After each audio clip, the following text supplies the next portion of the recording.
Analysis of last 6 years board paper, ये मैंने पहले भी कुछ मंथ्स पहले करके रखा था, एक बार मैं वापस आपको बता देता हूं। तो मैंने मार्च 22 से बच्चा जुलाई 24 का पेपर का एनालिसिस किया है। जैसे ये मैथ्स 1 का पहला टॉपिक है मैथमेटिकल लॉजिक, इसका board point of view weightage है बच्चा 8 मार्क। हर साल बोर्ड का पैटर्न में इफ यू सी 22 में 1+3+4 आया था, 22 में 1+1+3+3 आया था, मार्च 23 में 1+1 3+3 आया था। मतलब इस चैप्टर से बच्चा दो क्वेश्चन आता है, या तो वो दोनों 3 मार्क का होगा, या तो एक 3 मार्क का एक 4 मार्क का होगा। अगर दो 3 मार्क के क्वेश्चन होंगे तो दो ऑब्जेक्टिव होंगे 1 मार्क के, अगर एक 3 और एक 4 मार्क का होगा तो एक ऑब्जेक्टिव होगा 1 मार्क का। क्लियर है सर? क्या क्या इसके इंपॉर्टेंट टॉपिक्स है? देखो जो बोर्ड में इसमें से क्वेश्चंस आए ना, ये सब वो इन्हीं टॉपिक से आए। One is your truth table का question, very important. Second is बच्चा लॉजिकल इक्विवेलेंस का क्वेश्चन, जहां पे आपको पैटर्न आइडेंटिफाई करना पड़ता है, टोटोलॉजी, कॉन्ट्रडिक्शन, कॉन्टिजेंसी वाला। फिर sir very very important is converse, inverse, contrapositive आपको करना है। फिर बच्चा आपको रूल्स ऑफ नेगेशंस को अच्छे से पढ़ना है। Sir without using truth table आया नहीं है ज्यादा, स्टिल आप एक दो सम कर लेना ताकि आपका उस पर कॉन्फिडेंस आ जाए। एंड वेन डायग्राम भी ज्यादा आया नहीं है, बट स्टिल एक दो सम कर लेना ताकि कॉन्फिडेंस आ जाए। अगर आपको ये चैप्टर में कोई भी दिक्कत है या आपको इसको क्विक रिवीजन करना है, तो ये मैंने वन शॉट वीडियो इसका रिकॉर्ड कर रखा था, डू वॉच दिस वीडियो, आपको ये हेल्प करेगा। उसका भी लिंक मैं डिस्क्रिप्शन में डाल दूंगा प्लेलिस्ट का, ताकि आपको कोई भी चैप्टर को वन शॉट रिवाइज करना है तो आप कर सकते हो। ये कुछ टेक्स्ट बुक के बच्चा इसके इंपॉर्टेंट क्वेश्चंस है जो मैंने यहाँ पे किया है, तो आप गवर्नमेंट टेक्स्ट बुक में इन क्वेश्चंस को मार्क करके आप प्रैक्टिस कर सकते हो। इंक्लूडिंग मैंने मिसलेनियस और सॉल्व एग्जाम्पल के भी कुछ इंपॉर्टेंट क्वेश्चन डाले हैं जो आपको जरूर देख के जाना है। नेक्स्ट आते हैं बच्चा matrices. Now matrices is 8 marks का टॉपिक। इसमें बोर्ड्स में दो सम आएगा बच्चा, एक 3 मार्क का और एक 4 मार्क का, और एक 1 मार्क का ऑब्जेक्टिव आएगा। आप देख सकते हो हर साल का पैटर्न में दो तो सम पूछ रहा है और एक ऑब्जेक्टिव। और सर जो दो सम पूछ रहा है ना, उसमें से एक सम पक्का आता है inverse by adjoint method. Inverse by कौन सा मेथड? Adjoint method. दूसरा सर क्या आता है, कभी एडिशन ऑफ मैट्रिसेस आ जाता है, कभी इक्वालिटी ऑफ मैट्रिसेस आ जाता है, या कभी आ सकता है बच्चा method of inversion, method of reduction. तो मैट्रिसेस के की टॉपिक्स का अगर मैं बात करूं तो आपको मैट्रिक्स मल्टीप्लिकेशन वाले क्वेश्चन करके जाना है, जहां पे बोला रहता है फाइंड एक्स वाई जेड या फाइंड ए स्क्वायर माइनस 5 है, ऐसे सम को। इनवर्स ऑफ अ मैट्रिक्स आपको करके जाना है, दोनों method, row transformation as well as adjoint. Column मत करो, रो ट्रांसफॉर्मेशन और एडजॉइंट जरूर करना। Then follow method of inversion and करो मेथड ऑफ रिडक्शन। इतना भी अगर आपने एकदम परफेक्ट किया मैट्रिसेस में, तो आपका ये टॉपिक बहुत अच्छे से कवर हो जाएगा। इसका भी अगर आपको नहीं आता है कुछ, पूरा चैप्टर आपको एक बार क्विकली रिवाइज करना है, तो वन शॉट वीडियो का लिंक दे रखा है, इसमें आपको 2 घंटे के अंदर ये पूरा चैप्टर प्रैक्टिस हो जाएगा। और ये कुछ टेक्स्ट बुक के इंपॉर्टेंट क्वेश्चंस है, ये अगर आपने प्रॉपरली कर लिया तो आपका पूरा चैप्टर रिवाइज हो जाएगा। Let's come to chapter 3, that is differentiation. इसका वेटेज सर 7 मार्क है। बहुत बच्चे इसका टेंशन लेते हैं, जबकि ये बहुत इजी टॉपिक है। इफ यू सी बोर्ड्स में क्या आ रहा है, बोर्ड्स में यूजुअली दो सम्स आता है और एक ऑब्जेक्टिव आएगा।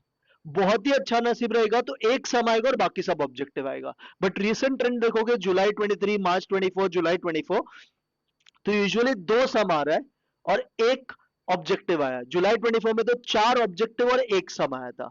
सर सम कौन सा आता है? सम बच्चा ये तीन में से ही आएगा, लोगैरिथमिक डिफरेंशिएशन या इम्प्लिसिट वाले में प्रूव दैट के जो सम्स है x⁻7 into y⁻9 ऐसे टाइप के सम, और पैरामेट्रिक फंक्शन, ये तीन बच्चा बहुत ही इंपॉर्टेंट कॉन्सेप्ट है डिफरेंशिएशन चैप्टर का, जो आपको एकदम थॉरली अच्छे से रिवाइज करना है। ये भी मैंने वन शॉट में रिवाइज करवा रखा है, अगर आपको नहीं आता है तो आप वन शॉट वीडियो इसका भी देख के रिवीजन अपना कर सकते हो। ये कुछ डिफरेंशिएशन के इंपॉर्टेंट क्वेश्चंस है, जो बच्चा रेड में हाईलाइट किया है, इन क्वेश्चन को एकदम परफेक्टली रिटन प्रैक्टिस से करो, बिकॉज ये सब बहुत ही इंपॉर्टेंट क्वेश्चंस है। फिर बच्चा एक बहुत important topic, that is application of derivatives. It comes from 9 marks. बच्चा कितने मार्क्स का टॉपिक है? 9 मार्क। अगर आप हर साल का बोर्ड पेपर देखोगे तो दो क्वेश्चन आ रहे हैं, एक 3 मार्क का, एक 4 मार्क का, और दो ऑब्जेक्टिव। यही पैटर्न है, या तो 4+4+1 फॉलो हो रहा है, या तो 1+1+3+4। और एक बात बताता हूं बच्चा, ये जो 4 मार्क का तू क्वेश्चन देख रहा है ना, जिसको मैंने येलो में हाईलाइट किया है, ये बच्चा एक्टिविटी बेस्ड क्वेश्चन है। तो पक्का एक activity based question application of derivative chapter से आता ही है। या तो वो मैक्सिमा मिनिमा होता है, या तो एमपीसी एमपीएस वाला क्वेश्चन हो सकता है, या तो वो इलास्टिसिटी ऑफ डिमांड होता है।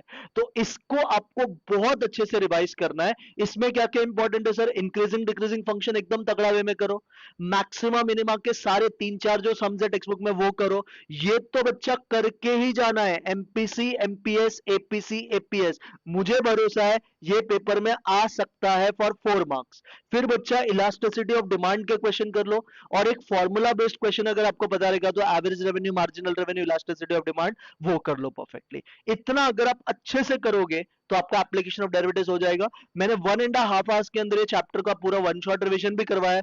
अगर आपको नहीं आता है तो आप ये वीडियो जरूर गो थ्रू करना, आ जाएगा। और जिनको आता है वो इन क्वेश्चंस को जरूर प्रैक्टिस करना।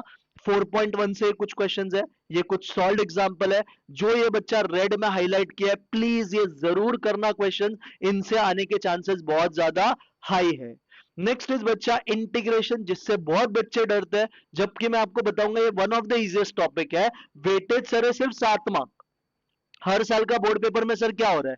बोर्ड के पेपर में बच्चा हो रहा है 3 ऑब्जेक्टिव एक 4 मार्क का सम, या तो 2 सम एक 3 मार्क का 4 मार्क का। मार्च वाला पैटर्न देखो, 3 ऑब्जेक्टिव एक 4 मार्क का सम, 2 सम एक ऑब्जेक्टिव, सर 4 ऑब्जेक्टिव एक 3 मार्क का सम। तो ये ऐसे ही पैटर्न में सम आएगा, या तो 2 सम आएगा या तो 1 सम आएगा। जुलाई में ना ये 3+4 था, 4+4 नहीं। तो यही पैटर्न से सर क्वेश्चन आ रहा है। क्या क्या इंपॉर्टेंट है सर? एक्सरसाइज 1 में बच्चा एक सम है integration of F dash of X equal to F of X वाला, वो करो अच्छे से। सेकेंड एक्सरसाइज बहुत इंपॉर्टेंट है, integration by substitution, MCQs and all में आता है, ये बहुत अच्छे से करना। थर्ड एक्सरसाइज बच्चा इतना इंपॉर्टेंट नहीं है, स्टिल आप एक सम कर लेना।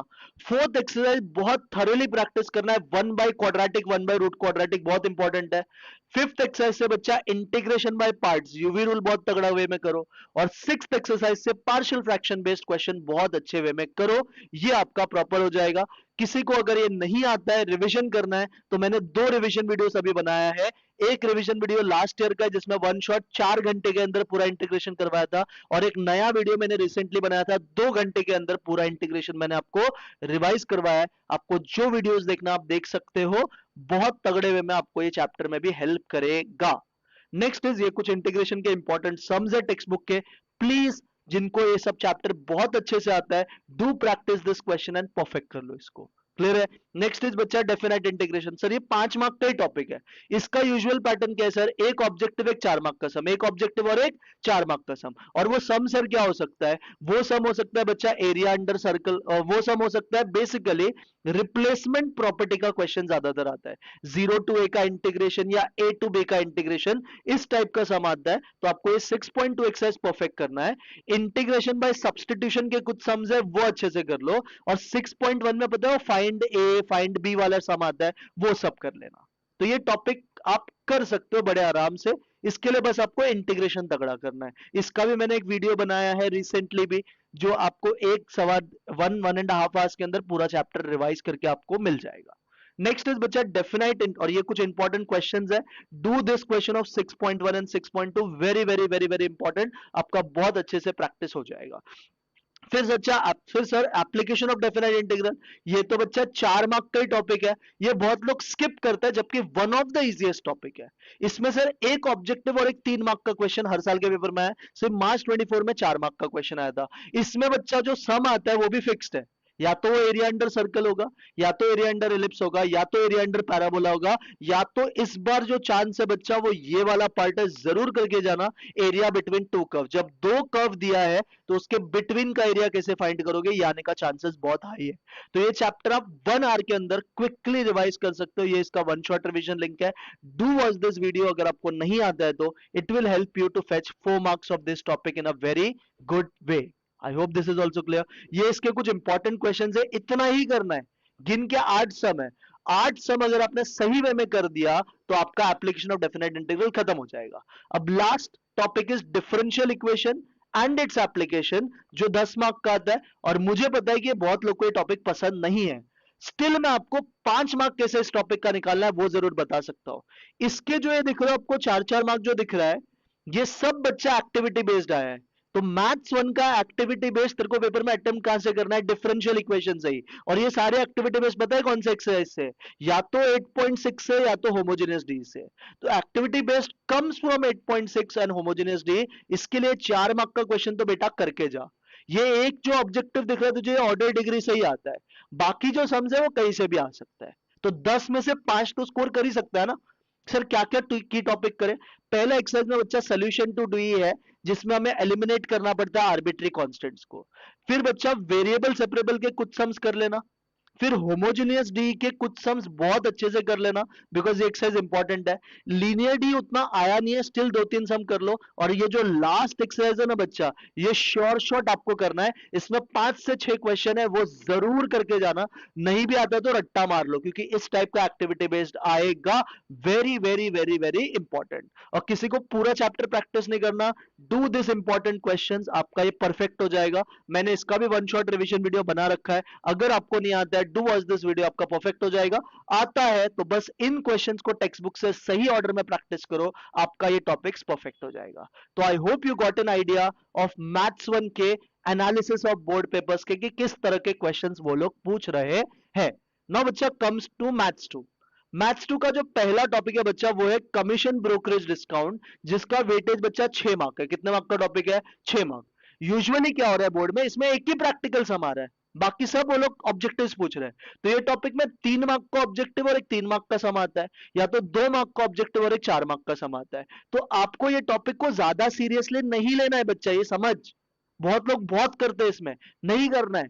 कितना, एक प्रैक्टिकल सम आ रहा है और 2 ऑब्जेक्टिव आ रहा है, और यूजुअली पैटर्न आपको देखना है। इसमें क्या करोगे आप, मैंने इंपॉर्टेंट क्वेश्चंस के लिस्ट जो बनाया ना, बस उतना कर लेना।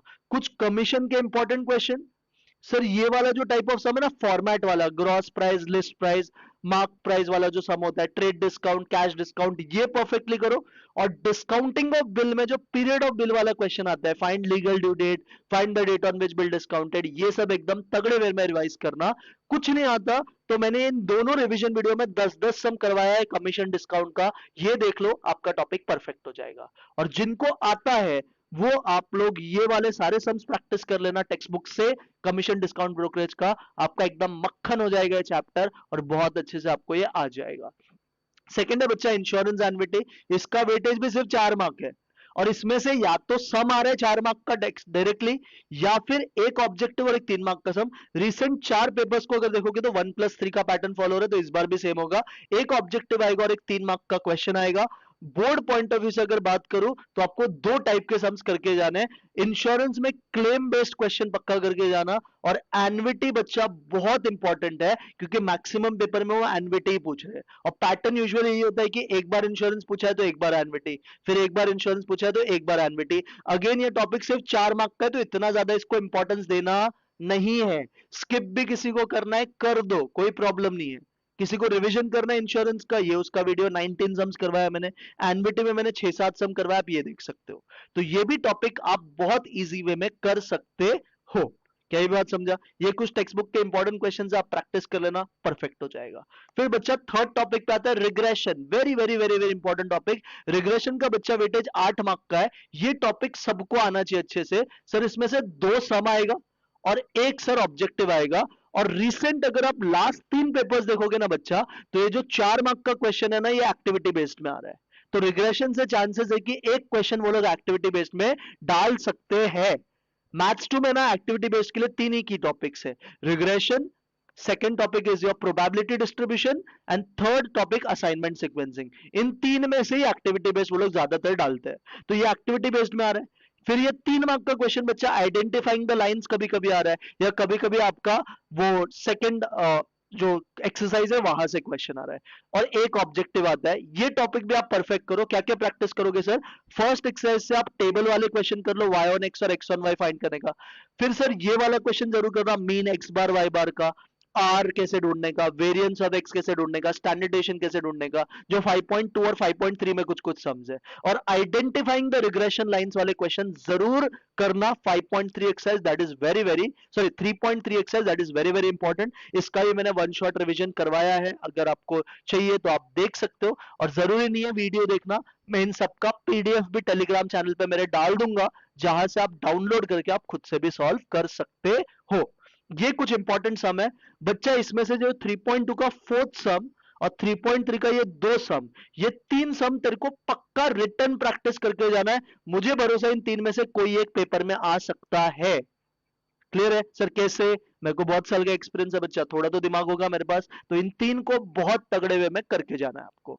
नेक्स्ट इज बच्चा टाइम सीरीज, बहुत ही सिंपल टॉपिक, 7 मार्क का वेटेज है। सम्स क्या आ रहा है सर? दो सम ही आ जाता है 3+4 का, तो देखो मैक्सिमम टाइम 3+4 का आ रहा है। कभी नसीब खराब रहा तो एक ऑब्जेक्टिव आ सकता है। सर सम क्या आएगा? एक सम बच्चा मूविंग एवरेज का आएगा और एक सम बच्चा लीस्ट स्क्वायर का आएगा, ज्यादातर तो यही हुआ है। तो आप इस चैप्टर को पूरा ही पढ़ लो, एक 3 ईयरली का सम कर लो, एक 4 ईयरली का सम कर लो, एक 5 ईयरली का। अब 4 ईयरली लास्ट टाइम आ चुका है, तो मुझे नहीं लगता वापस वो लोग पूछेंगे। अब 3 या 5 आएगा, जो बहुत ईजी है 4 ईयरली से। फिर मेथड ऑफ लीस्ट स्क्वायर जरूर करना है, कभी कभी एक्टिविटी बेस्ड में भी आ सकता है, ऑड वाला भी क्वेश्चन और इवन, जिसमें N number of years odd है, जिसमें नंबर ऑफ इयर्स इवन है। इसका बच्चा मैंने 1 घंटे का ना लाइव रिविजन लेक्चर लिया था, वो भी देख लोगे तो कवर हो जाएगा पूरा टॉपिक। क्या ये बात समझा? हाँ सर, ये कुछ इंपॉर्टेंट क्वेश्चन है, इतना भी कर लो, खत्म हो गया टॉपिक। फिर sir index number, again very easy topic of 7 marks, सिर्फ फॉर्मूलाज पढ़ना है। हर साल देखो क्या हो रहा है, या तो दो सम आएगा और एक ऑब्जेक्टिव, या तो एक सम आएगा और बाकी ऑब्जेक्टिव, यही पैटर्न फॉलो हो रहा है। और सर ये जो सम है, ये अगर आप देखोगे ना, तो या तो वेटेड एवरेज के समय या तो सीएलआई के समय, वेटेड एवरेज या फिर सीएलआई।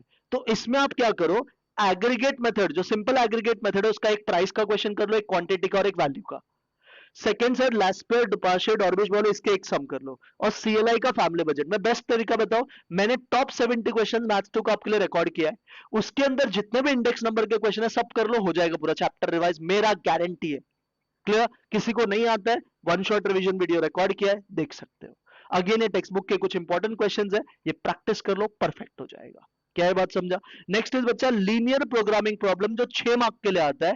इसमें आपको पता है कि दो ही टाइप के सम है, ग्राफिकल या फिर फॉर्मुलेशन।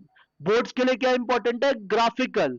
हर साल के पेपर का ये जो 4 मार्क का सम दिख रहा है आपको, ये ग्राफिकल ही है, फॉर्मुलेशन तो कभी नहीं आया है, फॉर्मुलेशन से मार्च 22 में आया था। इसके बाद हर साल के पेपर में बच्चा ग्राफिकल आता है, तो ग्राफिकल बहुत तगड़े वे में प्रैक्टिस करना है। और 2 एमसीक्यू भी आता है इसमें, तो ये एमसीक्यू के लिए भी इंपॉर्टेंट चैप्टर है। फॉर्मुलेशन एक दो सम देख लेना, बट ग्राफिकल सबका सब अच्छे से करके जाना। नहीं आता है, रिविजन वीडियोस है, और ये कुछ इंपॉर्टेंट क्वेश्चन है एलपीपी के, ये आप कर लेना। अगर आपको इसका भी करना है तो आप टॉप 70 क्वेश्चन देख लेना, उसमें मैंने सब कुछ करवाया है।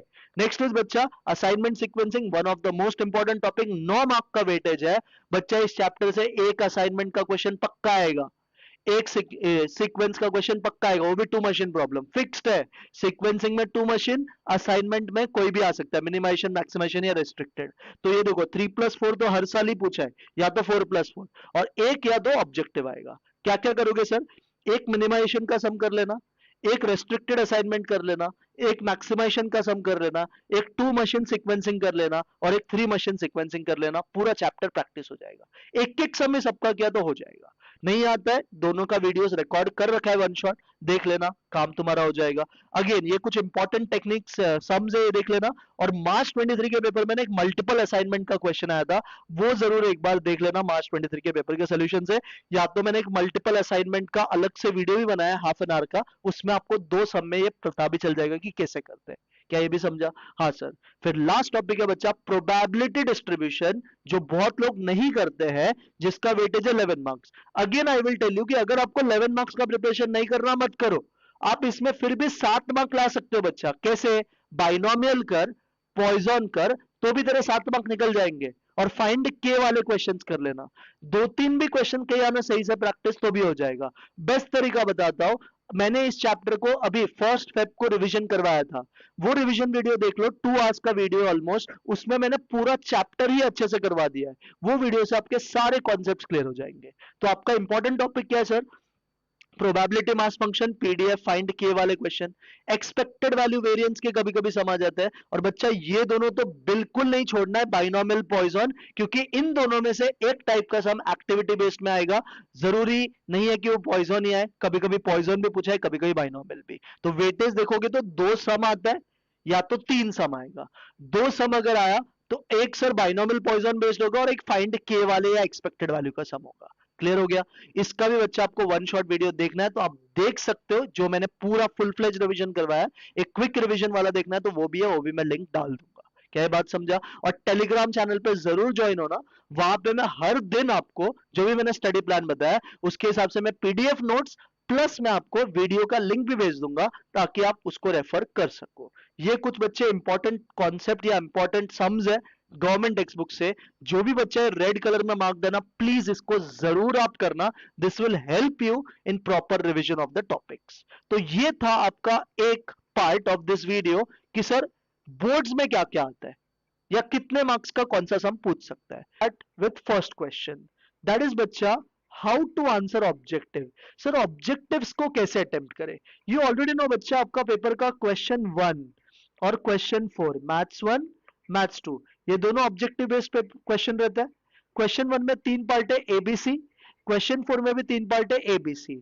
ए रहता है एमसीक्यू, बी रहता है ट्रू और फॉल्स, सी रहता है sir fill in the blanks. तो बच्चा जो क्वेश्चन 1 ए और क्वेश्चन 4 ए है, इसका आपको क्वेश्चन छापना नहीं है, आपको सिर्फ इसका सही ऑप्शन नंबर और उसका सही आंसर लिखना है। क्या लिखना है बच्चा? Write correct option as well as option का आंसर। जैसे सपोज, अगर सपोज किसी क्वेश्चन का आंसर है A option 1 plus log A for example, तो आपको ए ऑप्शन भी लिखना है ये भी, और इसका सही आंसर भी लिखना है। कोई भी अगर आपने एक ही लिखा तो आपको 0 मार्क्स बच्चा अवार्ड होगा, याद रखना। कोई भी मार्क्स नहीं मिलेगा आपको, आधा मार्क भी नहीं देंगे, 0 देंगे। दोनों होना चाहिए, करेक्ट ऑप्शन नंबर प्लस उसका जो भी आंसर है वो भी आपको लिखना है। I hope point number 1 is clear. Second point बच्चा बहुत इंपॉर्टेंट है, no need to write questions of objective neither show calculation. ना आपको क्वेश्चन लिखना है, ना आपको वो आंसर कैसे आया ये कुछ बताना नहीं है, सिर्फ आपको सही ऑप्शन नंबर और उसका सही आंसर लिखना है, कैलकुलेशन शो करने की जरूरत नहीं है। सेकंड बच्चा बात आता है ट्रू और फॉल्स का। ट्रू और फॉल्स क्वेश्चन में भी क्वेश्चन नहीं लिखना है, सिर्फ आपको लिखना है ट्रू या फिर फॉल्स। कोई एक आंसर सही होगा, या तो ट्रू या तो फॉल्स। कोई एक्सप्लेनेशन देना नहीं है अगर फॉल्स है तो, कोई एक्सप्लेनेशन देना नहीं है अगर ट्रू भी है तो। खाली आपको क्या लिखना है? ट्रू है तो ट्रू, फॉल्स है तो फॉल्स, नो एक्सप्लेनेशन नीडेड। और फिल इन द ब्लैंक्स में आपको पूरा क्वेश्चन लिखना है और फिर आपके जो फिल इन द ब्लैंक्स है उसका आंसर लिखो एंड उसको अंडरलाइन भी करो। आंसर लिख के क्या करना? अंडरलाइन। तो फिल इन द ब्लैंक्स में क्वेश्चन कॉपी करो पूरा, और जो बॉक्स खाली है, जो वर्ड मतलब मिसिंग है, उसको लिख के अंडरलाइन करना। क्या ये बात समझा? तो ऑब्जेक्टिव्स कैसे आंसर करना है समझा।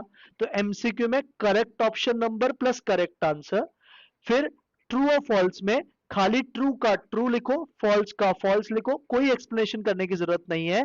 और एफआईबी में पूरा स्टेटमेंट लिखो, जहां पे आपका मिसिंग टर्म है वहां पे आंसर लिखो और इसको अंडरलाइन भी करो। I hope you got an idea how to answer objectives. Clear है?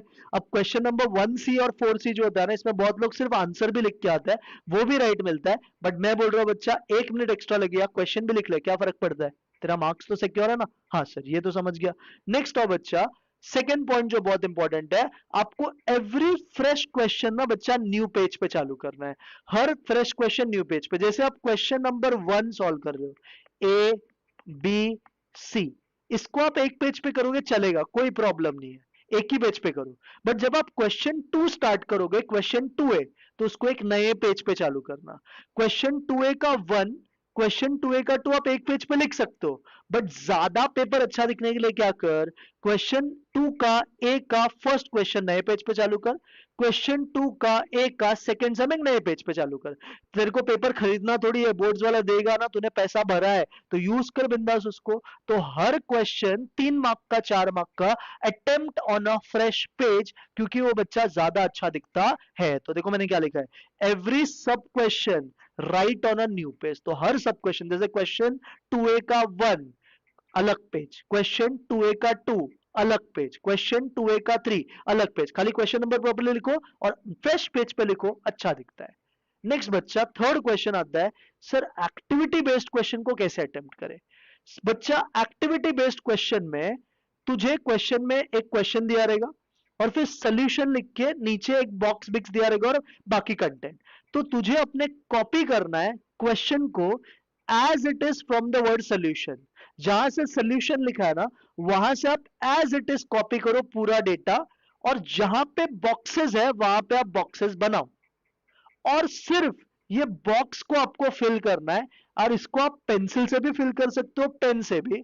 तो मेरा मेन ऑब्जेक्टिव विल बी, आप उसका आंसर बच्चा पेन से लिखो, बॉक्स आपको चाहिए तो पेंसिल से बनाओ, बॉक्स को पेंसिल से बनाओ और आंसर को पेन से लिखो। क्लियर है। और बच्चा वेरी इंपॉर्टेंट पॉइंट, आपको कोई भी एक्स्ट्रा स्टेप या एक्स्ट्रा कैलकुलेशन शो नहीं करना है। सिर्फ जितना कहा गया है, जो बॉक्स खाली है वही फिल करना है। कोई भी एक्स्ट्रा कैलकुलेशन या एक्स्ट्रा स्टेप शो करने की जरूरत नहीं है। कैसे लिखेगा बच्चा, समझा। तो हाँ सर, मुझे एक एक्टिविटी बेस्ड क्वेश्चन दिखेगा, मैं उसमें क्या करेगा, सोल्यूशन वर्ड के बाद से जो भी लिखा है वो मैं छाप देगा। जहां पे बॉक्स खाली है वहां पे, जहां पे बॉक्स बना के दिया क्वेश्चन में वहां पे बॉक्स बना दूंगा, और उस बॉक्स का आंसर लिखूंगा पेन से। कोई भी सर मैं एक्स्ट्रा कैलकुलेशन नहीं दिखाऊंगा, कोई भी एक्स्ट्रा स्टेप मैं नहीं दिखाऊंगा सर। मुझे बट वो स्टेप तक जाने के लिए तो सॉल्व करना पड़ेगा, रफली कर उसको सॉल्व, बट आंसर पार्ट वही होगा जो उधर दिया है। जितने बॉक्स खाली है सिर्फ उनका ही आपको आंसर करना है, कोई भी एक्स्ट्रा स्टेप एड ऑन करना नहीं है। I hope you got an idea how to write activity based question. Next बच्चा आता है, सर रफ वर्क कहां पे करें। रफ वर्क बच्चा मैं सजेस्ट करूंगा, तेरा जो पेपर रहता है ना उसके लास्ट पेज पे रफ वर्क हमेशा करना। क्योंकि क्या होता है, कभी कभी तुम छोटा मोटा कैलकुलेशन साइड में किधर करोगे, वो अच्छा नहीं दिखता है, तेरा पेपर उतना अच्छा दिखता नहीं है। तो पेपर का प्रेजेंटेशन अच्छा लिखने के लिए तू अपने लास्ट पेज पे लिख दे हेडिंग रफ वर्क, और सारे कैलकुलेशन उधर ही कर, छोटा छोटा ऐसा लाइंस बना और कैलकुलेशन करते रह। क्लियर है। बीच के पेजेस पे मत करो, वो प्रेजेंटेशन पर्पज से अच्छा नहीं लगता। वही मैं सेकंड पॉइंट लिखा, avoid doing rough work in between the pages as it doesn't look good for presentation purpose. तो बच्चा रफ वर्क कहां पे करेगा, last page of your supplement. क्या ये भी समझा। हाँ सर। अब सर ग्राफ कहां पे बनाने का, आंसर पेपर पे कि ग्राफ पेपर पे। बच्चा मैं आपको बता दूं, हमारा बोर्ड बहुत गरीब है, वो ग्राफ पेपर नहीं देगा। आपको ग्राफ कहां पे बनाना है, आंसर पेपर पे ही। आपका जो क्वेश्चन पेपर होता है ना वहां पे भी लिखा रहेगा कि solve graphical solution on answer paper itself. कोई कोई सेंटर पे दे भी दे, बट मुझे भरोसा है कोई नहीं देगा। तो आपको अपने ग्राफ को आंसर पेपर पे ही बनाना है, ग्राफ पेपर आपको प्रोवाइड होगा नहीं। तो देखो मैंने क्या लिखा, graph paper is not necessary for drawing graph and will not be provided in exam centre. मुझे भरोसा, हमारा बोर्ड बहुत गरीब है, उसके पास ग्राफ पेपर देने को पैसे नहीं है, तो नो, वो आपको ग्राफ पेपर नहीं मिलेगा एग्जाम सेंटर पे। तो आपको ग्राफ पेपर पे ग्राफ को बनाना नहीं है। कहां पे बनाओगे सर, आपका जो आंसर शीट है उसी पे आप बनाओगे ग्राफ। और सर ग्राफ बनाने टाइम पे ना स्ट्रिक्टली पेंसिल का यूज करना। किसका यूज करोगे, पेंसिल, और थोड़ा डार्क पेंसिल यूज करना। और ग्राफ बनाने के बाद कुछ कुछ इंपॉर्टेंट चीज जरूर लिखना, जैसे स्केल क्या लिया, एक्स एक्सिस लिखना, वाई एक्सिस लिखना, ये सब लिखना मैंडेटरी है, नहीं लिखा सबका मार्क्स जाता है। तो ग्राफ बनाओ, स्केल उधर लिखो 1 सेंटीमीटर इक्वल टू 1 यूनिट जो भी है, एक्स एक्सिस सही जगह पे लिखो, वाई एक्सिस सही जगह पे रहो, और only rough sketch is required. इसका मतलब बच्चा क्या होता है रफ स्केच का मतलब, आपको ऐसा हर पेपर स्केल रख के चेक नहीं होगा 1 सेंटीमीटर का गैप लिया क्या, आप एस्टिमेटेड बेसिस पे लाइन मार्क करके अपना ग्राफ बना सकते हो। एग्जैक्ट ग्राफ बनाने की जरूरत नहीं होती, exact in the sense exactly 1 centimetre लेके बनाना नहीं होता। अगर आप बना रहे हो बहुत अच्छी बात है, बट अगर आप एस्टिमेटेड भी बनाओगे तो भी आपको ग्राफ का फुल मार्क्स मिलेगा, प्रोवाइडेड ग्राफ सही होना चाहिए, स्केल लिखा होना चाहिए, एक्स एक्सिस लिखा होना चाहिए, वाई एक्सिस लिखा होना चाहिए, ग्राफ का जो कॉर्नर पॉइंट्स है उसका रीजन लिखा होना चाहिए सही से, फिजिबल बाउंडेड या फिजिबल अनबाउंडेड, वो सब सही रहेगा तो यू विल गेट ग्राफ का फुल मार्क्स। तो आपको आई होप आइडिया मिल गया कि ग्राफ के सम्स को आप ग्राफ पेपर पे ही करोगे, ऐसा नहीं है, क्योंकि ग्राफ पेपर प्रोवाइड होता नहीं है। कहां पे करना है बच्चा, आंसर शीट पे। आई hope you got this answer. Yes sir. Next is sir, क्या पैराबोला एलिप्स में डायग्राम बनाना पड़ेगा। हाँ बच्चा, अगर तेरे क्वेश्चन में पूछा है सर्कल, अगर तेरे क्वेश्चन में पूछा है पैराबोला, अगर तेरे क्वेश्चन में पूछा है एलिप्स, अगर तेरे क्वेश्चन में दो कर्व्स दिया है, एरिया बिटवीन टू कर्व्स, ऐसे सारे क्वेश्चन में आपको रफ डायग्राम बनाना है with the help of scale and pencil. तो आप एक स्टेंसिल लेके जा सकते हो जिसमें सर्कल भी रहता है, जिसमें ऐसा एलिप्स वाला कर्व भी रहता है, वो भी लेके जा सकते हो। नहीं लेके गए तो भी इश्यू नहीं है, आपको रफ स्केच एग्जाम में जरूर बनाना है। जैसे suppose Y square equal to 4x है, तो आपको एग्जाम में बनाना पड़ेगा, क्वाड्रेंट बनाओ, फिर उसके बाद Y square equal to 4x का कर्व बनाओ, फिर ये बनाने के बाद अगर सपोज बोला है लाइन x इक्वल टू 3, तो वो लाइन ऐसे आएगा, वो लाइन भी बनाओ, और लाइन बनाने के बाद ये रीजन शेड भी करो और इसको नाम भी दो जो भी इसका नाम है। ये सब करना जरूरी है in case of circle, parabola, ellipse and to curves वाले इक्वेशन को। तो आई होप यू गॉट दिस, इसका भी आंसर। टाइम सीरीज में भी बच्चा कभी ग्राफिकल आया तो तेरे को नॉर्मल ग्राफ पहले बनाना है टाइम सीरीज का, फिर 3 पॉइंट्स को ज्वाइन करके तुझे ट्रेंड लाइन भी बनाना है, उसमें भी स्केल लिखना पड़ेगा, ट्रेंड लाइन का नाम लिखना पड़ेगा ट्रेंड लाइन, और टाइम सीरीज का टाइम कर्व भी आप लिख सकते हो या टाइम सीरीज भी लिख सकते हो। तो ये भी एक इंपॉर्टेंट चीज आपको समझ में आ गया रहेगा। तो आई होप आपको ये 6 पॉइंट्स का आंसर मिला है कि ऑब्जेक्टिव्स कैसे लिखे, एक्टिविटी बेस्ड कैसे अटेम्प्ट करना है, रफ वर्क कहां पे करना है, फिर फोर्थ हर क्वेश्चन कहां चालू करना है, ये भी आइडिया मिल गया, ग्राफ पेपर मिलेगा कि नहीं इसका भी आंसर मिल गया, और पैराबोला एलिप्स के लिए डायग्राम जरूरी है कि नहीं ये भी मिल गया। अब और कुछ क्वेश्चंस पे बच्चा बात करते हैं। पहले sir extra questions when to attempt, चलो पहले मैं आपको एक बार इफेक्टिव टाइम मैनेजमेंट भी सिखा देता हूं। बच्चा अभी पेपर तेरा होता है 3 घंटा 10 मिनट का, तो 3 घंटा 10 मिनट का पेपर को कैसे यूटिलाइज करोगे पहले वो समझो। सर पेपर मिलते ही तुरंत लिखना चालू मत करो, पहले 10 मिनट है ना, पहले 5 से 10 मिनट आप एक बार पेपर का ओवरव्यू करो, और 3 मार्क 4 मार्क वाले जो भी आपको श्योर क्वेश्चन है ना टिक टिक मार्क करना, ताकि जब आप लिखना शुरू करो ना तो आपको डिसाइडेड हो कि भैया मुझे यही अटेम्प्ट करना है। तो एक बार पेपर मिलने के बाद ऑब्जेक्टिव्स तो आप कर ही लोगे, उसका प्रॉब्लम नहीं है, बट 3-4 मार्क्स वाले में आपको पता है कि 3 में से 2 करना है, 2 में से 1 करना है, तो पहले ही टिक कर दे पेपर पे कि ये मुझे करना है। तो एक बार वो फिक्स्ड हो गया ना तो लिखने में ज्यादा मजा आएगा, तेरे को सोचना नहीं पड़ेगा। क्लियर हो गया ये बात? तो 5 मिनट तो उस पर स्पेंड करेगा। अब मैंने मैथ्स 1 को बच्चा 1 आवर 15 मिनट्स एलोकेट किया है, और मैथ्स 2 को बच्चा मैंने 1 आवर 35 मिनट्स। कितना मिनट हो गया सर? 2 घंटा 50 मिनट। सर पेपर तो 3 घंटा 10 मिनट का है, बट 2 घंटा 50 मिनट में आप मैथ्स का पेपर बड़े आराम से अटेम्प्ट कर सकते हो। लॉजिकली बच्चा 2.5 घंटे में पेपर हो जाएगा अगर तूने अच्छे से पढ़ा है, बट 20 मिनट और एडिशनल दे रहा हूं कैलकुलेशन के लिए, 2 आवर 50 मिनट्स में पूरा पेपर अटेम्प्ट हो सकता है। कैसे बच्चा? तेरे जो ऑब्जेक्टिव्स है क्वेश्चन 1A 1B 1C, इसके लिए मैंने तुझे इधर 20 मिनट दिया है। एक्चुअली तुझे भी पता है कि 20 से भी कम टाइम लगेगा, बट क्यों, किधर कैलकुलेशन होगा, थोड़ा बहुत ये सब चीज होता है, तो उसके लिए मैंने आपको फर्स्ट वाला जो क्वेश्चन है ना उसको 20 मिनट दिया है, आपको 15 मिनट से 20 मिनट के बीच में इसके लिए लगेगा।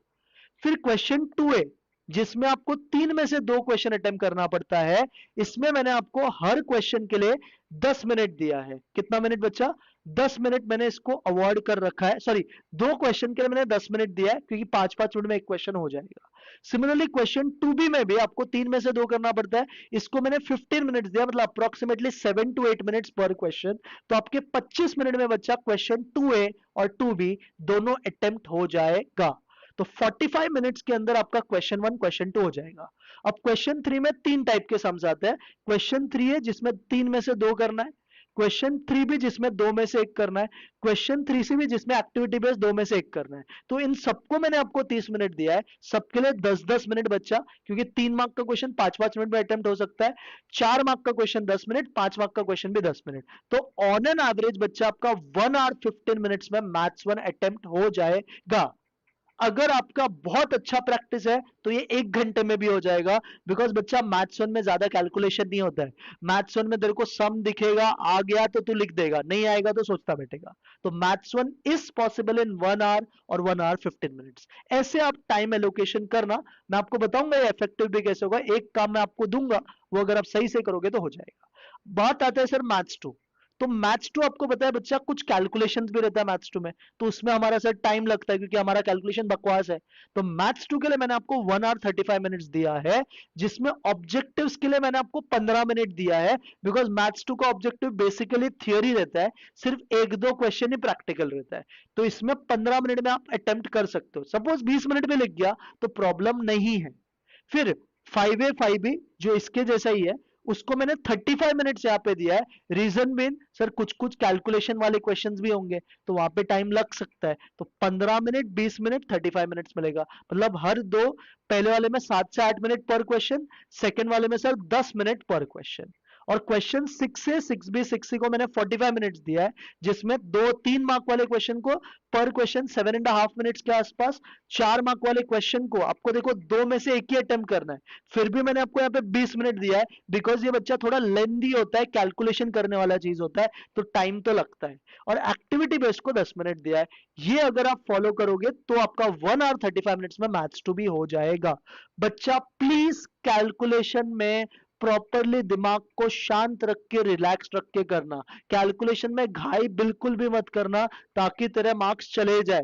बहुत आराम आराम से कर। और मैं बता दूं, बोर्ड्स में नंबर बहुत बड़े नहीं आते, बहुत माइनर कैलकुलेशंस आते हैं जो आप जिंदगी भर कर रहे हो, तो मैनेजेबल होता है। पैनिक होके कैलकुलेशन गलत करके मत आना बच्चा, प्लीज आई रिक्वेस्ट यू। तो कैलकुलेशन बड़ा अच्छे से करना। इसके लिए टाइम आपको मैंने ज्यादा दिया है दोनों में। क्या ये बात समझा? Yes sir. सर अभी 2 hour 50 minutes हो गया, दे दे पेपर? नहीं लेगा। 3 घंटा 10 मिनट के बाद ही पेपर लेगा, और लेगा भी तो देना मत। एक काम और करना है। क्या है वो काम? In the remaining 20 minutes check your answer paper, check calculation and presentation. ये बहुत इंपॉर्टेंट चीज है। 2 घंटा 50 मिनट तो पेपर लिखा ना, उसको चेक कौन करेगा? जो लिखा है वो सही है या नहीं है? तो एक बार पेपर का ओवरव्यू कर, अपना आंसर पेपर चेक कर, जिधर जिधर कैलकुलेशन किया उसको रफली चेक कर, पेपर का प्रेजेंटेशन कर। अब सिखाऊंगा पेपर कैसे लिखने का, लाइंस किधर किधर बनाना है, कोई कोई चीज को बॉक्स में डालना है, ये सब आपको करना है पेपर के अंदर। क्या ये बात समझा? हाँ सर। तो आपने सर हमें गाइड कर दिया कि 3 घंटा 10 मिनट को कैसे यूटिलाइज करना है। सर अभी हमें डाउट है, हमें सर कभी कभी क्या होता है, 3 मार्क में 3 क्वेश्चन है सर, हमें तीनों आता है, तो सर इस केस में क्या करें? हमें एक्स्ट्रा अटेम्प्ट करना है। तो बच्चा अगर तुझे एक्स्ट्रा अटेम्प्ट करना है तो पूरा सेक्शन 1 सेक्शन 2 होने के बाद ही अटेम्प्ट एक्स्ट्रा क्वेश्चन। पहले बच्चा जो मैंडेटरी मार्क्स है उसको तो खत्म कर, उसको खत्म करने के बाद ऊपर लिख हेडिंग एक्स्ट्रा क्वेश्चंस या एक्स्ट्रा, फिर बराबर क्वेश्चन नंबर डाल, जिस जिस का अटेम्प्ट करना है अटेम्प्ट कर ले, कर सकता है। बट प्रॉपर स्ट्रैटेजी विल भी, कोई कोई बीच में स्पेस छोड़ के भी रखता है, बच्चा वो गंदा दिखता है प्रेजेंटेशन। अगर सपोज तू लास्ट में नहीं कर पाया तो पेज खाली दिखेगा, एग्जामिनर के सामने गलत इंप्रेशन जाएगा। तो इसके लिए better strategy is attempt extra question after attempting section 1 and section 2। Section 1 section 2 पूरा होने के बाद, पूरा पेपर जो मैंडेटरी अटेम्प्ट करना है वो होने के बाद, फिर आप एक्स्ट्रा क्वेश्चन अटेम्प्ट करो। अब एक और डाउट आता है कि सर मैंने तीनों अटेम्प्ट किया, गलती से सपोज मेरे 2 राइट है और एक में मिस्टेक हो गए, तो कर सर क्या पहले 2 को ही कंसिडर करते हैं, एक्स्ट्रा वाले को नहीं? या एक्स्ट्रा को कैसे करते हैं सर? तो मैं आपको बता दूं बच्चा, अगर आपने तीनों अटेम्प्ट करा है तो आपके बेस्ट 2 out of 3 को कंसिडर किया जाता है। जैसे सपोज 3 क्वेश्चन थे, 2 अटेम्प्ट करना था, 3-3 मार्क वाला, आपको एक में मिला है 2, एक में मिला है 3, एक में मिला है 3, तो आपका इन दोनों को ही कंसिडर करेंगे, गारंटी है मेरा। 6 मार्क आपको फिर भी मिलेगा, ये बात ध्यान रखना। तो याद रखना, best 2 is awarded marks, so you can attempt extra question. तो एक्स्ट्रा क्वेश्चन अटेम्प्ट कर सकते हैं। आपका अगर वो गलत भी हो गया तो भी बेस्ट 2 को ही मार्क्स मिलेगा। अगर पहले 2 में कुछ गलत हो गया और एक्स्ट्रा राइट है तो भी वो बेस्ट 2 में कंसिडर किया जाएगा। क्या ये भी बता समझा? अब एक फालतू डाउट आता है कि सर क्या सेक्शन 2 पहले अटेम्प्ट कर सकते हैं? बच्चा सेक्शन 2 पहले अटेम्प्ट तो कर सकता है, बस सही से हेडिंग लिख सेक्शन 2, उसका फिर क्वेश्चन नंबर, फिर अटेम्प्ट कर। बट ऐसा मत करना बच्चा कि चालू किया सेक्शन 2 से, 2 क्वेश्चन कर लिया, फिर सेक्शन 1 करने का मन है, नहीं बच्चा, बहुत गंदा दिखता है। कैसे करेगा? सेक्शन 2 से अगर चालू कर रहे तो पहले पूरा सेक्शन 2 ही खत्म कर, फिर सेक्शन 1 कर। सेक्शन 1 से करना तो सेक्शन 1 कर पहले, फिर सेक्शन 2 कर, जो नॉर्मली सब लोग करते हैं। तो माई सजेशन विल बी, जैसा पेपर है वैसे ही करो। हाँ, अगर आप ज्यादा कॉन्फिडेंट हो मैथ्स 2 के लिए तो आप बिंदास सेक्शन 2 से चालू करो, बट पहले पूरा सेक्शन 2 करना, then only move to section number 1। तो देखो मैंने लिखा है yes you can just write on the top section 2 and start solving question. और एक बच्चा तेरे से रिक्वेस्ट है हाथ जोड़ के, एक बहुत important point, right question number properly. कुछ कुछ लोग एग्जाम में अंधे हो जाते हैं, क्वेश्चन नंबर 1A लिखना है, गलती से लिख देंगे क्वेश्चन नंबर 2 है, या ए लिखना भूल गए, बी लिखना भूल गए, सी लिखना, ये सब माइनर मिस्टेक है जिसके से तुम्हारा मार्क्स जाता है। तो please attempt your question number properly, paper में क्वेश्चन नंबर सही से लिखना, मैं आपका हाथ जोड़ रहा हूं, नहीं तो पूरा किए कराए पे पानी फिर जाएगा। तो क्वेश्चन नंबर प्लीज सही लिखना, ये मेरा आपको एक सजेशन है। आई होप यू गॉट इसका भी आंसर कि क्वेश्चंस कैसे अटेम्प्ट करना है, एक्स्ट्रा कर सकते कि नहीं कर सकते, क्या सेक्शन 2 कर सकते कि नहीं कर सकते। आई होप यू गॉट इसका भी आंसर। अब बच्चा हमें एक पेपर दिखता है जिसमें आपको समझेगा कि पेपर को अटेम्प्ट कैसे कराया जाएगा।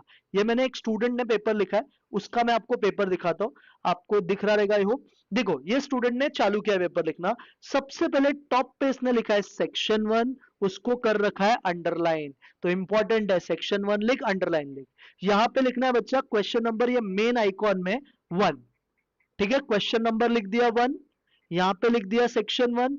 अब 1 में क्या अटेम्प्ट कर रहे हो, ए जो है एमसीक्यू। मैंने क्या बोला, एमसीक्यू का आंसर कैसे लिखोगे सर, यहां पे लिखा है अंदर वाले कॉलम में क्वेश्चन नंबर, उसका सही ऑप्शन और सही आंसर दोनों लिखना है।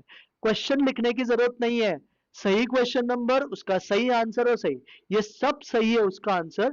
तो ये देखो, आपको एक और चीज बताता हूं, ये जो आंसर आपको दिख रहा है, क्या ये क्लीन दिख रहा है? हाँ सर एकदम क्लीन दिख रहा है। कहीं पे भी ओवर राइट किया है? नहीं किया है। तो बच्चा ओवर राइटिंग से बच, ओवर राइटिंग से बचना है आपको, ओवर राइटिंग बिल्कुल नहीं करना है, एकदम श्योर शॉट होके आपको आंसर लिखना है। सर मेरे को पहले इसका आंसर लगा था 2 है, बाद में मेरे को रियलाइज हुआ इसका आंसर -2 है, तो क्या करूं सर, इसको बच्चा पूरा अच्छी तरीके से कैंसिल कर, ये पूरा अच्छी तरीके से कैंसिल कर, फिर से नीचे क्वेश्चन नंबर 2 लिख और फिर उसका आंसर लिख करेक्ट वाला। इसको बच्चा चीटिंग माना जाता है, ऐसे कट करके यहां पे लिखेगा a is equal to 2, this is considered as cheating, इसको मार्क्स वो लोग अवॉर्ड नहीं करते।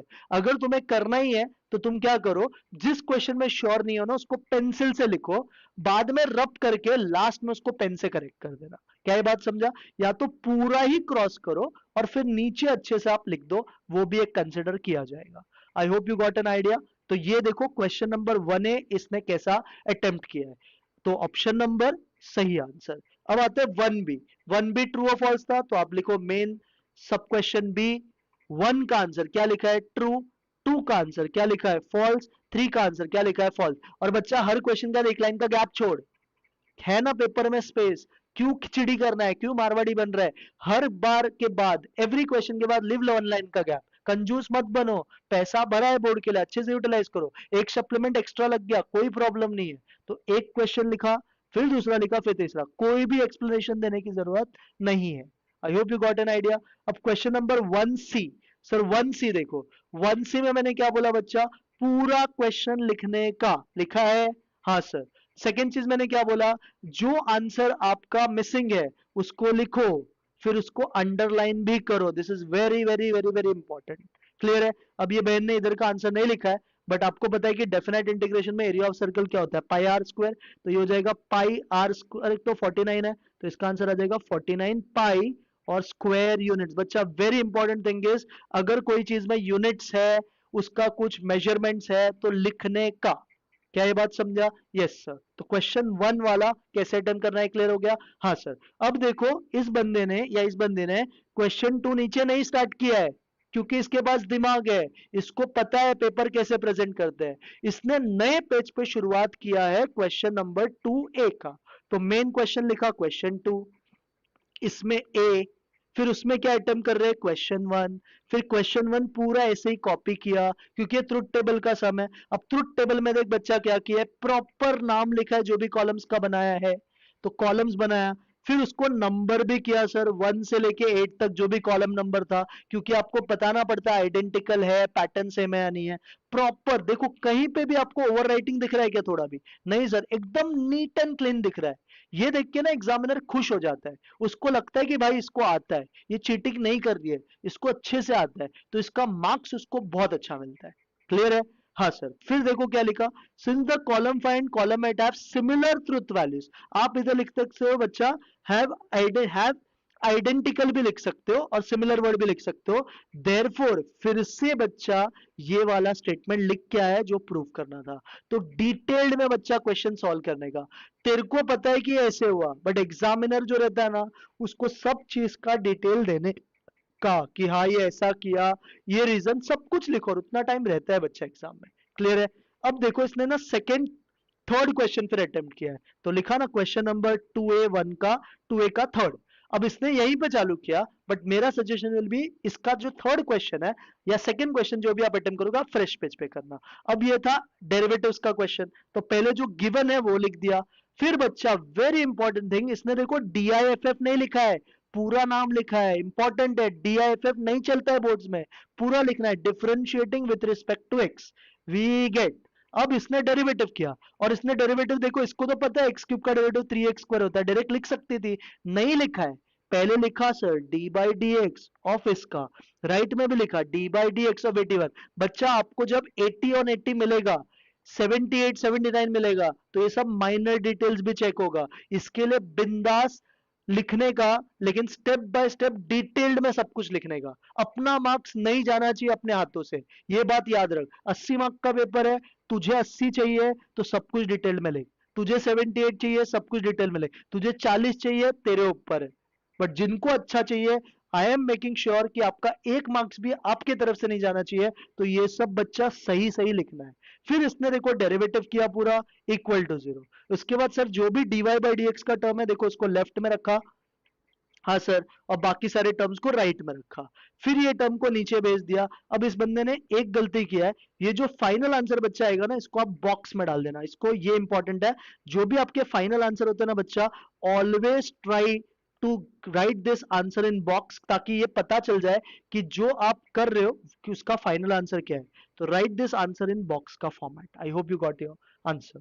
समझा? अब बी देखो, इसने ये गलती किया, क्वेश्चन 2 भी इसी पेज पे चालू किया, मत करना ऐसा बच्चा। बी वाला क्वेश्चन नए पेज पे चालू करो। पहले लिखो क्वेश्चन, देखो ऐसा लिखो क्वेश्चन नंबर 2, फिर इसके नीचे बी, फिर उसमें जो भी अटेम्प्ट कर रहे हो, ऐसा करना नए फ्रेश पेज पे। अब ये क्वेश्चन एप्लीकेशन ऑफ डेरिवेटिव्स का था। देखो पहले अजम्पशन लिखा है, let X and Y with the length and breadth. फिर पेरीमीटर ऑफ रेक्टेंगल क्वेश्चन में गिवन था, फिर लेंथ को x अज्यूम किया, ब्रेथ को y अज्यूम किया, फिर 2 को उधर भेजा, तो ये इक्वेशन आया। देखो सब कुछ डिटेल में लिखा है, गिवन। फिर ये फंक्शन क्या था, एरिया ऑफ रेक्टेंगल का, वो भी लिखा है। फंक्शन एरिया ऑफ रेक्टेंगल क्या होता है, लेंथ इनटू ब्रेथ। फिर ब्रेथ को सब्स्टिट्यूट कर दिया 18 minus X. I will suggest one more thing, mark this as equation 1 and write यहाँ पे फ्रॉम 1, ऐसे लिखो। फिर इसको बच्चा ओपन किया, तो ये वाला वैल्यू आया। अब इसको डिफरेंशिएट किया, अब नहीं लिखना है एफ ऑफ एक्स का F dash of x, directly लिख सकते हैं, ये आया। सेकेंड ऑर्डर डेरिवेटिव भी किया। अब बच्चा फर्स्ट ऑर्डर से एक्सट्रीम पॉइंट्स फाइंड करना है, तो लिख ऐसा, for the extreme values F dash of X equal to 0, ये लिख के फिर एक्स का वैल्यू ढूंढ। फिर इसको कहां पे सब्स्टिट्यूट करेगा, डबल डेरिवेटिव, उसके लिए भी रीजन लिख, पुट। देखो यहाँ पे लिखा है, किधर गया, इधर ही लिखा था नीचे आई गेस, हाँ, डायरेक्टली सेकेंड ऑर्डर डेरिवेटिव में डाला।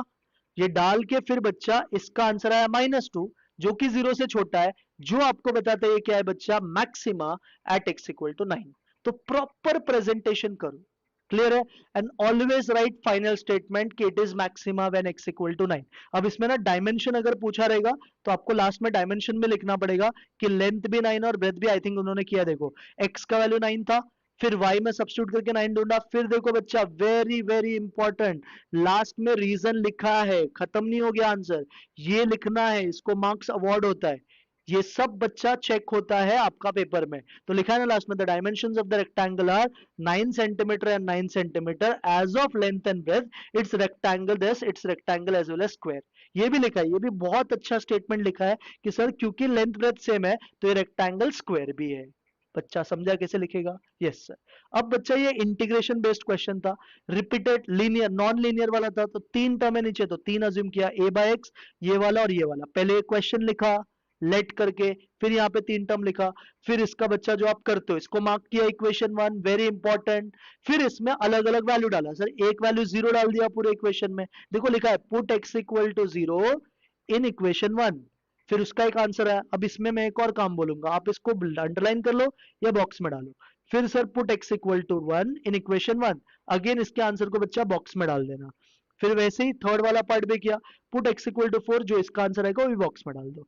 फिर बच्चा आपको पता है आपको इस पार्ट को इंटीग्रेट करना है, तो इसको इंटीग्रेट करना है, तो इंटीग्रेशन लगा के, अब देखो ये इंटीग्रेशन लगाया, डायरेक्ट इंटीग्रेशन नहीं किया, बीच में प्लस माइनस है, तो पहले इसको स्प्लिट किया है, स्प्लिट करने के बाद फिर इंटीग्रेट किया है, और फिर बच्चा वेरी इंपॉर्टेंट थिंग, पूरे आंसर को i इक्वल टू करके बॉक्स में कर दिया। ये सब बहुत इंपॉर्टेंट रोल प्ले करता है while you do paper presentation, please understand this thing. Clear, ये भी समझा। अब बच्चा क्वेश्चन 3A पे, ये था कन्वर्स इनवर्स कॉन्ट्रा। बहन ने यहाँ पे एक गलती किया है, क्वेश्चन था if he studies then he will go to college, तो पहले कन्वर्स इनवर्स कॉन्ट्रा के लिए आपको पहले क्या करना पड़ेगा, इधर लिखना पड़ेगा लेट पी का स्टेटमेंट ही स्टडीज, क्यू का स्टेटमेंट ही विल, जो भी था he will go to college, पहले ऐसा लिखने का। अब बच्चा कन्वर्स, और कन्वर्स का सिंबॉलिक फॉर्म भी लिखने का, क्यू इंप्लाइज पी, फिर बाजू में बच्चा उसका स्टेटमेंट, फिर बच्चा इनवर्स, तो इनवर्स का भी लिखने का, क्या होता है इनवर्स बच्चा, sir inverse is negation p implies negation q, ये लिखने का, फिर उसका स्टेटमेंट, फिर contrapositive sir negation q implies negation p, ये लिखने का, फिर उसका statement, then only you will be awarded full marks 3 इसका। अगर आपने ये सब मिस किया तो हाफ हाफ मार्क कट हो जाएगा, 1 मार्क आपका एग्रीगेट में उड़ जाएगा। सेकंड बच्चा देखो, ये डेरिवेटिव का सम था, x is equal to t log t, y equal to t raise to 3, sir ये गिवन था क्वेश्चन में, लिखा है गिवन। अब सिर्फ फर्स्ट वाले को कंसिडर किया, इसको डिफरेंशिएट करके डेरिवेटिव आया। अगेन मैं बोलूंगा ये डेरिवेटिव को आप ऐसा बॉक्स बना के कर देना, ये आंसर जो रहता है बॉक्स में डाल दो। अब सिर्फ सेकंड वाले को भी डिफरेंशिएट किया, वही सब लिखा है, तो देखो यहाँ पे लिखा है logarithm taking to both sides, आप लिखना taking logarithm on both sides, ये लिखना, we get log y is equal to t log t, ये चलेगा डायरेक्ट लिखा। फिर इसको डिफरेंशिएटिंग, किधर भी कंजूसी नहीं किया है, उसको ऐसा आता है पता है, लेकिन उसको पता है कि पेपर मेरा एग्जामिनर चेक करेगा, तो बेसिक से बेसिक डिटेल उन्होंने पेपर में अपना दिया है, फिर इसको डिफरेंशिएट किया, फिर डिफरेंशिएट करने के बाद ये आंसर आया। फिर ये लिखा है बाय द रेशियो रूल, आप यहाँ पे लिखना बाय द रेशियो रूल नहीं, बाय द पैरामेट्रिक रूल, ये पैरामेट्रिक फंक्शन है ना बच्चा, तो बाय द पैरामेट्रिक रूल। अब देखो बहुत ही अच्छा चीज इन्होंने किया है, क्या है वो अच्छा चीज बच्चा, इन्होंने लिखा dy बाई डी एक्स का फॉर्मूला जो होता है dy by d T upon D x by d T, ये तो सब लिखते हैं, बट क्या बोला कि ये जो नीचे वाला पार्ट है ना जीरो नहीं हो सकता है, और सर ये आपको पता होना चाहिए, तो आगे लिख दिया where dx by d t is not equal to zero. ये सब एग्जामिनर के सामने एक अच्छा इंप्रेशन डालता है कि भाई इसने पढ़ाई किया है, इसको पता है, तो ये लिख दिया, उसके बाद आंसर प्रेजेंट कर दिया, फिर फाइनल आंसर को बच्चा बॉक्स में भी डाल दिया। आई hope you got an idea कैसे प्रेजेंट करोगे।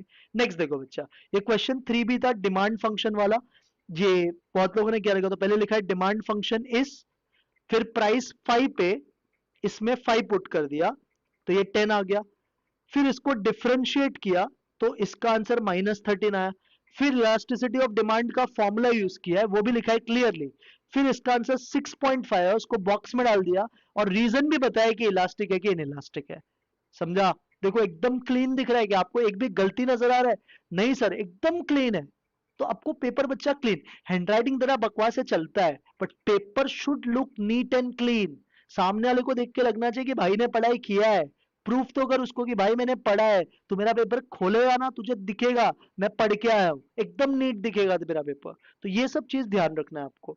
फिर जब सेकंड वाला भी किया तो सेम चीज, देखो important thing dp by d t at p is equal to 2, ये भी लिखा है, फिर वापस फॉर्मूला, फिर इसका भी आंसर लिखा, फिर इधर इनइलास्टिक, सब कुछ डिटेल्ड में बताया, मैं मेन आपको ये बता रहा हूं। अब जाओ एक्टिविटी बेस्ड पे, ये एक्टिविटी बेस्ड था, इन्होंने डी वाला नहीं किया, ये एप्लीकेशन ऑफ डिफाइंड किया है। अब क्या किया, देखो मैंने क्या बोला था, सोल्यूशन वर्ड से कॉपी करने को स्टार्ट करने का, और पूरा का पूरा ना ऐसे ही कॉपी किया था जैसे आंसर, जैसे क्वेश्चन पेपर में दिया था, जो भी चीज था, और जहां पे भी बॉक्स था वहां पे बॉक्स बना दिया और आंसर लिख दिया। बच्चा बॉक्स पेन से पेंसिल से दोनों से बना सकते हो, बट आपको मैं सजेस्ट करूंगा बॉक्स आप पेंसिल से बनाओ, अंदर का आंसर पेन से लिखो, फिर सब कुछ लिखा है और वही लिखा है जो क्वेश्चन का डिमांड था, अपने मन से कोई भी एडिशनल स्टेप ऐड नहीं किया है, जितना स्टेप वहां पे क्वेश्चन में था उतना ही स्टेप कॉपी किया है। तो आपको एक्टिविटी बेस्ड में कॉलेज में कुछ भी बोला रहो, मेरा बात सुन, कोई भी एक्स्ट्रा स्टेप शो नहीं करना है, सिर्फ जो बॉक्स खाली करना है, बॉक्स खाली है वही फिल करना है, और जो क्वेश्चन के कंटेंट सोल्यूशन के बाद से वैसे का वैसे कॉपी करेगा। आई hope you got an idea कि मैथ्स 1 कैसे आप लिखोगे।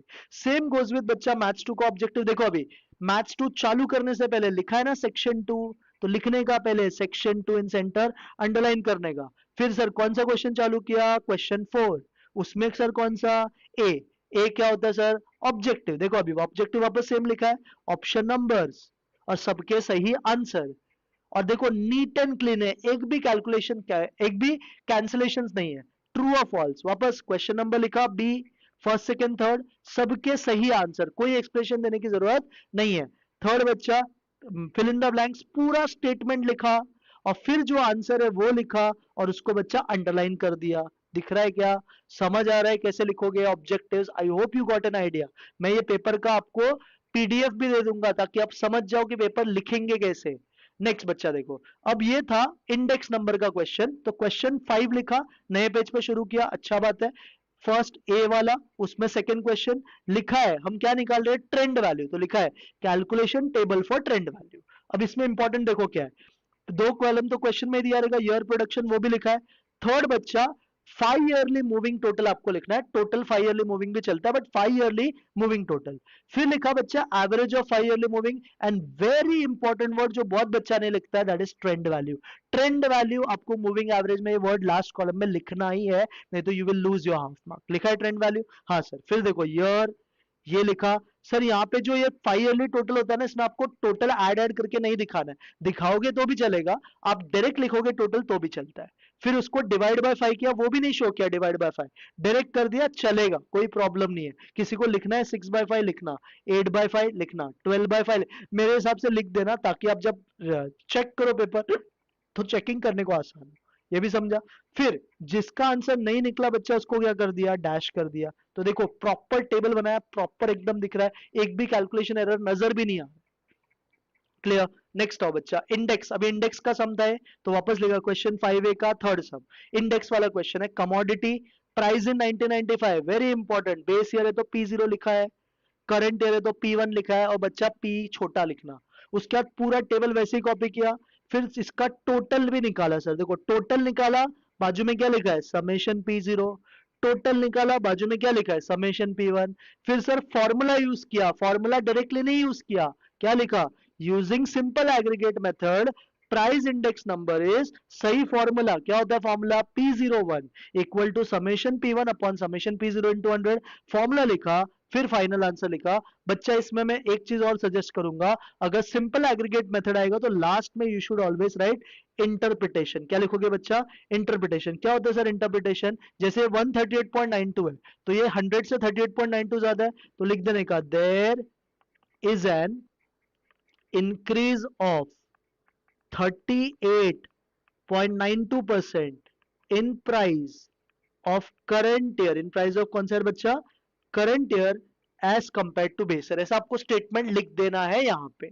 क्यों सर, सर इसका कोई मार्क्स मिलेगा क्या एक्स्ट्रा, एक्स्ट्रा कुछ नहीं मिलेगा, बट जब तेरा पेपर मॉडरेटर के पास जाएगा, चीफ मॉडरेटर के पास जाएगा, तो ये चीज से तेरा मार्क्स सिक्योर हो जाएगा। बाकी ने नहीं लिखा रहेगा बट तूने लिखा है, तो you will get additional benefit. क्या ये बात समझा, यस सर। नेक्स्ट देखो, नेक्स्ट क्वेश्चन नंबर 5B, ये आपका था बिल्स वाला क्वेश्चन, प्रॉपर लिखा देखो, face value, rate of interest, date of drawing, date of discounting, date of nominal या nominal due date, date of legal due या legal due date, फिर now date counting किया है। इसको बच्चा आप ये पूरे स्टेटमेंट को ये भी लिख सकते हो, ये भी आपका राइट वर्ड है, आप यहाँ पे लिख सकते हो, ये वाला वर्ड देखो, आप यहाँ पे लिख सकते हो कैलकुलेशन ऑफ अनएक्सपायर्ड पीरियड, ये भी आप लिख सकते हो। फिर देखो प्रॉपर टेबल बनाया, उसमें मंथ लिखा, डेज लिखा, टोटल निकाला, टोटल डेज लिखा, इसको डिवाइड बाय 365 किया, आप इसको छोटा भी कर सकते हो 2/5।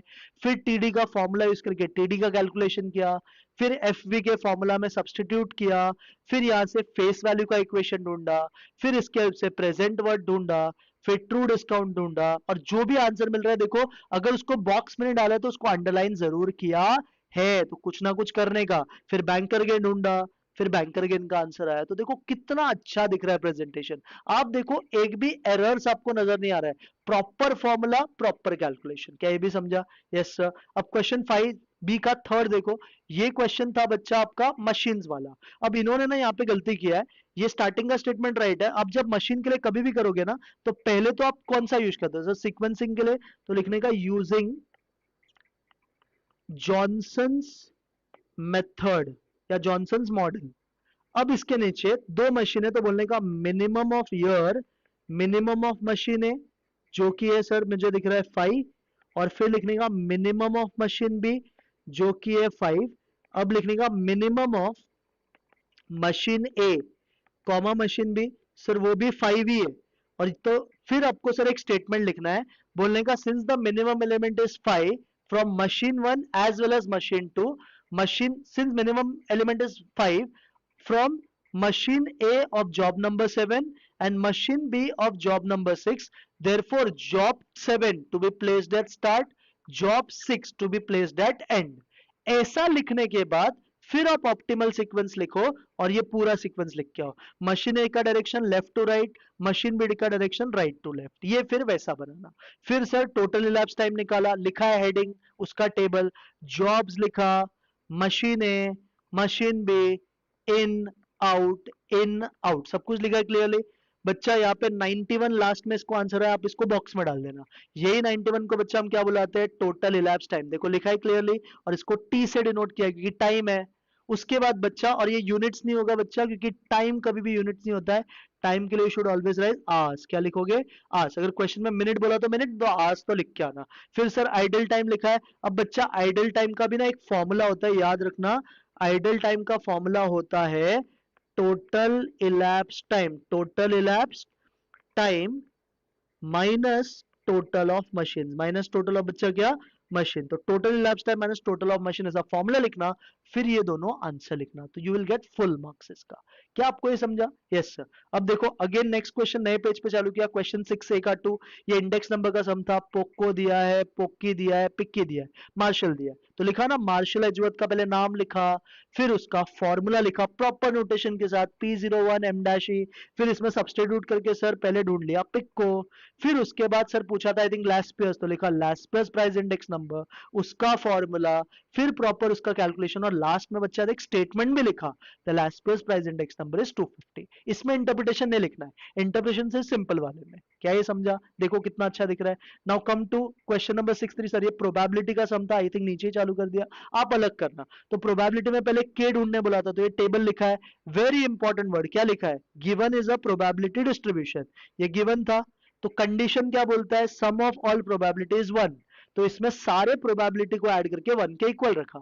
फिर बच्चा इसको सिंप्लीफाई किया, सिंप्लीफाई करके 2 आंसर आया। हमें पता है कि हम ये आंसर नहीं लिख सकते, तो नहीं लिखने का भी रीजन लिखा है, probability can never be negative, तो इसके लिए डिस्कार्ड हो गया। तो यहां से के का वैल्यू क्या आ गया? 1/10। फिर लेस देन 3 बोला था, तो पहले टेबल बना दिया वापस से पूरा वैल्यूज पुट करके, फिर लेस देन 3 का लिखा कि लेस देन 3 में 1 होता है 2 होता है, फिर उसके नंबर्स को लिखा, फिर ऐड करके, फिर फाइनल आंसर, फिर इसको ही बॉक्स में डाल दिया। तो देखो माइनर से माइनर डिटेल उन्होंने अपने पेपर में दिया है सही से। क्या ये भी समझा सबको? नेक्स्ट सर क्वेश्चन बी का फर्स्ट था, ये क्वेश्चन आई थिंक ये असाइनमेंट का था। देखो अभी असाइनमेंट में क्या किया, वापस पहले पूरा ये क्वेश्चन कॉपी किया, फिर इसके बाद लिखा the given cost matrix is unbalanced, तो डमी मशीन ऐड करना पड़ेगा बैलेंस करने के लिए। Second, at the restricted places let us assume infinity, क्योंकि रेस्ट्रिक्शंस है, डैश भी लिख सकते हो, इन्फिनिटी भी, तो नया कॉस्ट मैट्रिक्स इन्फिनिटी डाल के बनाया। फिर बच्चा अब इसके बाद में एक और स्टेप लिखना है, बोलने का यूजिंग, यहां पे लिखने का यूजिंग हंगेरियन मेथड, क्योंकि हम सीक्वेंसिंग के लिए क्या यूज करते हैं? Hungarian method. तो यूजिंग हंगेरियन मेथड, फिर पहला स्टेप लिखा row minima, and what is बच्चा row minima? Subtracting minimum element of every row for each element of that row. और एक मैं स्टेप सजेस्ट करूंगा, आप जब रो मिनिमा करते हो ना, तो इसके पहले वाले मैट्रिक्स में मार्क कर दो कौन छोटा है। सर पहले रो से छोटा 4 है, सेकंड रो से छोटा क्या है? 4 है, थर्ड रो से छोटा क्या है? 2, फोर्थ रो से छोटा क्या है? 3, और लास्ट रो से छोटा क्या है? 0। ये सब सर्कल कर लो और फिर ये नया मैट्रिक्स ढूंढो। अब देखो जब नया मैट्रिक्स बनाया ना, तो वापस ये प्लेसेस मशीन सब नहीं लिखा, सिर्फ लिखा है ABCDE M1, ये एक ही बार लिखना होता है। फिर ये लिखा, देखो ध्यान से। फिर स्टेप 2 किया कॉलम मिनिमाइजेशन, फिर बोला कि there is already zero in every column, therefore no need of column minimization. तो स्टेप 2 लिखा है, नहीं होगा वो पता है सबको, बट एग्जाम में दिखाना पड़ेगा। फिर स्टेप 3 सर लाइन बनाया, लाइन बना दिया सही से, देखो लाइन भी नीट एंड क्लीन बनाया है, ऐसा नहीं कि बहुत डार्क बहुत लाइट, लाइन भी बनाया। लाइन बनाने के बाद बोला कि कितने लाइन बनाया, बोला ऑर्डर ऑफ मैट्रिक्स भी 5 है, नंबर ऑफ लाइन भी 5 है, तो बोलने का it is an optimal assignment, क्योंकि दोनों इक्वल है ना, तो ये बैलेंस्ड हो गया, तो ये ऑप्टिमल असाइनमेंट देगा। फिर इन्होंने क्या किया, अलग से एक मैट्रिक्स बनाया, वापस उसमें लिखा असाइन जीरो को किया, तो ये मैट्रिक्स वापस से कॉपी किया बच्चा, ये वाला मैट्रिक्स वापस से कॉपी किया, और कॉपी करने के बाद इसमें सारे जीरो को असाइन किया, जो क्रॉस है उसको क्रॉस किया, और लास्ट में उसने बोला कि किसको कौन सा जॉब गया। फिर ऐसे एक टेबल बना दिया, मशीन, प्लेसेस, कॉस्ट और टोटल मिनिमम कॉस्ट पे ढूंढा, फिर स्टेटमेंट भी लिखा। और बच्चा मैं आपको बता दूं, ये पेपर 3 घंटे के अंदर ही लिखा है इन्होंने, उससे भी कम टाइम है, 2 hour 30 या 40 मिनट्स में। तो इतना टाइम आपके पास भी तो होगा, अटेम्प्ट सही से करना है, डिटेल्ड में करना है। बहुत प्यार से ये सब चीज बोल रहा हूँ, समझ जा बच्चा, तेरा ही फायदा है। क्या ये भी समझा? अब लास्ट था बच्चा एक्टिविटी बेस्ड पॉइजन का समझा। एक्स देखो वापस सोल्यूशन वर्ड कॉपी किया, लिखा एक्स फॉलोस पॉइजन, जो भी क्वेश्चन में था सब कुछ कॉपी किया, जहां पे बॉक्स था वहां पे बॉक्स बना दिया, और फिर फाइनल आंसर भी लिख दिया बॉक्स में। क्या ये समझा? इस तरह से पेपर आपको दिखेगा। इसमें ग्राफ का क्वेश्चन नहीं है, बट ग्राफ मैंने आपको बताया, ग्राफ में पहले आपको लिखना है converting inequation into equation, फिर आपको एक टेबल बना देना है, line, equation, x coordinate, y coordinate, sign और रीजन। फिर आप ग्राफ बनाओ, ग्राफ आपको सर पेपर पे ही बनाना है, ग्राफ बनाओ सही से, एस्टिमेटेड स्केल लेके, स्केल लिखो, यहाँ पे लिखो एक्स एक्सिस, यहाँ पे लिखो वाई एक्सिस, फिर उसके बाद जो भी आपका शेडिंग वाला रीजन आएगा वो रीजन लिखो। अगर आपको उसको भी शो कर रहा है कि शेड किससे किया, तो यहाँ पे ऐसे एरो मार्क करके लिखो शेडेड रीजन, ये भी चलेगा, कोई प्रॉब्लम नहीं है। फिर उसका नाम लिखो कि OABCO is the feasible bounded reason. फिर जो कॉर्नर पॉइंट आपको नहीं मिला डायरेक्टली, साइमल्टेनियसली सॉल्व करके वो फाइंड करो। फिर वो भी होने के बाद फिर आप एक एक पॉइंट को ऑप्टिमल सोल्यूशन में डालो, you will get your answer. Clear है? तो ये पेपर आपको देख के आई होप रियलाइज हुआ रहेगा कि पेपर कैसे लिखना है। You can start from section 2, you can start from section 1, jumble मत कर बेचा, rough work, last page, objectives कैसे करना है, सब कुछ आइडिया मैंने आपको ये 50 मिनट्स के वीडियो में पूरा आपको अच्छे से बताया है। आई होप आप ये सब फॉलो करोगे।